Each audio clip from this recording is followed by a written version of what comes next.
সভাপতি জনাব রাহুল হাসান মঞ্চে উপস্থিত আছেন। আজকে প্রধান অতিথি কেন্দ্রীয় শ্রমিক দলের সাবেক যুগ্ম সাধারণ সম্পাদক প্রখ্যাত শ্রমিক নেতা জনাব আবুল খাজা ভাই মঞ্চে উপস্থিত আছেন। আজকে প্রধান বক্তা তারা পৌর বিএনপির সংগ্রামী সভাপতি জনাব পাশিকক ওসমান ভাই মঞ্চে উপস্থিত আছেন। নারায়ণগঞ্জ জেলা শ্রমিক দলের সংগ্রামী সভাপতি জনাব মন্টু মেম্বার মঞ্চে উপস্থিত আছেন। নারায়ণগঞ্জ জেলা শ্রমিক দলের সংগ্রামী সাধারণ সম্পাদক জনাব মুজিবুর রহমান ভাই মঞ্চে উপস্থিত আছেন।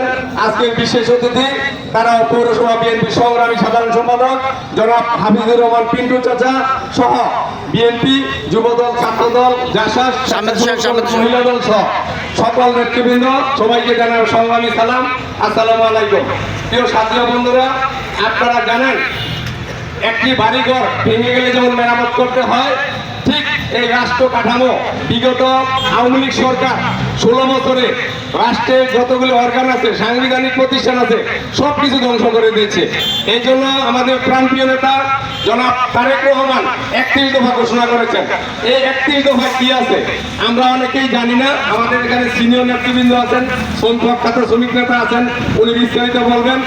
আমি শুধু বলতে চাই এই 31 দফা বাস্তবায়ন করতে হলে ভালো ভালো নেতৃত্বের প্রয়োজন।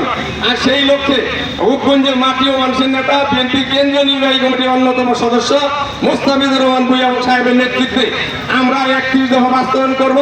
রূপগঞ্জকে সুখী সমৃদ্ধ, সন্ত্রাস, মাদক এবং চাঁদাবাজ মুক্ত একটি রূপগঞ্জ গঠন করব। এই লক্ষ্যে আমরা ঐক্যবদ্ধভাবে কাজ করার অঙ্গীকার ব্যক্ত করে সংক্ষিপ্ত বক্তব্য শেষ করছি। সবাইকে ধন্যবাদ, আসসালামু আলাইকুম।